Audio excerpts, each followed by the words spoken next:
নমস্কার বন্ধুরা, রুম্পার হেসেলে তোমাদের সকলকে স্বাগত। আমি আবার চলে এসেছি আজকে একটি নতুন রেসিপি নিয়ে। আজকের আমার রেসিপি পটলের রেসিপি। আজকে যেটা বানাবো সেটা হচ্ছে চাল পটল। এটা অনেক পুরনো একটা রান্না। আজকে আমি তোমাদের চাল পটল করে দেখাবো। তা আমার চাল পটল করতে কি কি লাগবে: পটল, আলু, টমেটো, এখানে আছে জিরে, আদা, আর হচ্ছে কাজু বাদাম বাটা, কাজু, কিশমিশ, জিরে, তেজপাতা, গোটা গরম মশলা, শুকনো লঙ্কা, আর টমেটো, আর এখানে আছে গোবিন্দভোগ চাল। তা প্রথমে আমি পটলগুলোকে ভেজে তুলে নিতে হবে। তাহলে চলো চলে যাই কড়াইয়ের কাছে। কড়াই বসিয়ে দিয়েছি, গ্যাস ধরিয়ে তেল দিয়ে দিয়েছি, তেল গরম হয়ে গেছে। প্রথমে আমি পটলগুলোকে ভেজে তুলে নেব। তার জন্য আমি কড়াইতে একটু হলুদ গুঁড়ো দিয়ে দেবো, তাহলে তেলটা ছিটে আসবে না। হলুদ দিয়ে একটু লবণ দিয়ে দিয়েছি। এবার আমি পটলগুলোকে এর মধ্যে দিয়ে দেবো। আর পটলগুলোকে আমি এইভাবে কেটেছি, দু অর্ধেক করে, আর একটু খোসা রেখেছি সঙ্গে। এবার পটলগুলোকে লাল লাল করে ভেজে আমি তুলে নেব। এই যে দেখো, পটল আমি ভেজে তুলে নিয়েছি। এবার এই পটল ভাজা তেলের মধ্যেই আমি আলুটা ভেজে তুলে নেব। যেহেতু পটলের পরিমাণটা বেশি আছে, তাই আমি এখানে একটা আলু কেটে নিয়েছি। একটাই আলু আমি এর মধ্যে দেব। আলুটা ভেজে তুলে নিচ্ছি। আলু ভেজে আমি তুলে নিয়েছি। কড়াইটা ধুয়ে তারপরে আবার আমি এর মধ্যে সাদা তেল দিয়ে দিয়েছি, আর দেবো একটু এর মধ্যে ঘি। একটু ঘি দিয়ে দিলাম। এবার আমি কাজু কিশমিশটা ভেজে তুলে নেব। আর আমি এর মধ্যে দিয়ে দেবো গোবিন্দভোগ চালটা। এটা আমি ভালো করে পরিষ্কার করে নিয়েছিলাম গোবিন্দভোগ চালটা। এবার আমি এটা একটু হালকা ফ্রাই করে তুলে নেব। চাল আর কাজু কিশমিশটা আমি ভেজে তুলে নিয়েছি। এবার আমি কড়াইতে সাদা তেল দিয়ে দিয়েছি। আমি রান্নাটা সাদা তেলেই করব রান্নাটা। এবার আমি তেল গরম হয়ে গেছে, এর মধ্যে আমি ফোড়ন দিয়ে দেব। ফোড়নে দিচ্ছি একটা তেজপাতা, দুটো শুকনো লঙ্কা,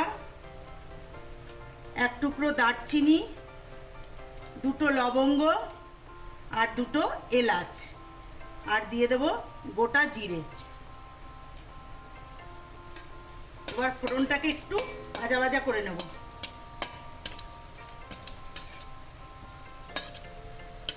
ফোড়নটা ভাজা হয়ে গেছে। এবার আমি এর মধ্যে একটু দিয়ে দিচ্ছি হলুদ গুঁড়ো, না হলে মশলাটা দিলে তেল ছিটে আসবে। এবার দেব বেটে রাখা মশলা, জিরে, আদা, শুকনো লঙ্কা, আর কাজু বাদাম।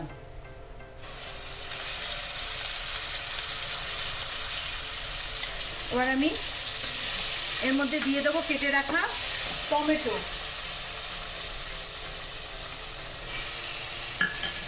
এবার মশলার সাথে টমেটোর সাথে ভালো করে আমি কষিয়ে নেব।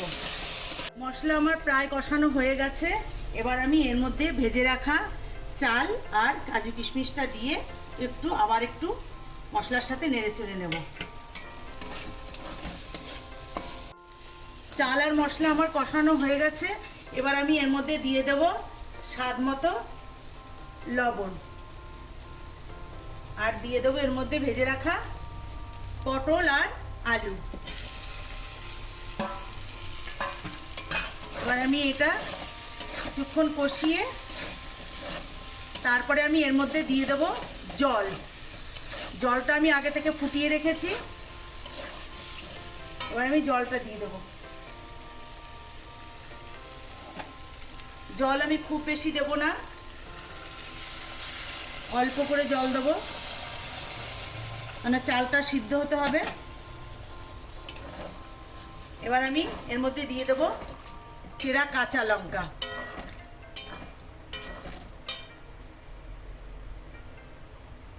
দুটো চেরা কাঁচা লঙ্কা দিয়ে দিলাম। এবার আমি ঢাকনি দিয়ে ঢেকে এটাকে আমি ফুটতে দেবো 10 থেকে 15 মিনিটের মতন।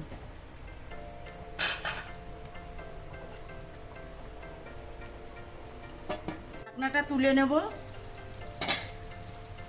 দেখো, যতটা জল দিয়েছিলাম জলটা আমার টেনে গেছে, আর চালটাও প্রায় সিদ্ধ হয়ে গেছে। যেহেতু চাল পটল, তাই চালটা একদম যে গলে গেলেও হবে না, একটু গোটা গোটা থাকতে হবে।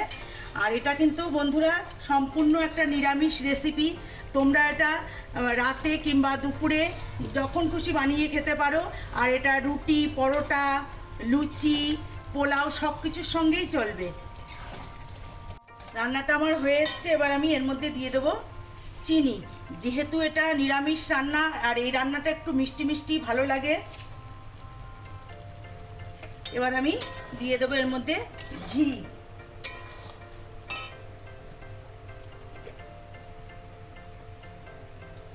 রান্নাটা আমার হয়ে গেছে, আমি এবার গ্যাসটা বন্ধ করে নিয়ে তোমাদেরকে নামিয়ে দেখাচ্ছি। আমার হয়ে গেছে, আমি নামিয়ে নিয়েছি। আমি তোমাদেরকে দেখাতে ভুলে গেছিলাম, গরম মশলা দিয়েছি আমি কিন্তু এর মধ্যে। আর আমার এই রেসিপিটি যদি বন্ধু তোমাদের ভালো লেগে থাকে, অবশ্যই তোমরা বাড়িতে একবার বানিয়ে ট্রাই করে দেখবে, খেয়ে আমাকে জানাবে তোমাদের কেমন লাগলো। আর বন্ধুরা, আমার চ্যানেলটিকে তোমরা অবশ্যই সাবস্ক্রাইব করে নিও। যারা নতুন বন্ধু আছো তাদেরকে বলছি, আর পুরনো বন্ধুদের অসংখ্য ধন্যবাদ, তোমরা তো এই কাজটা আগে থেকে করেই ফেলেছো।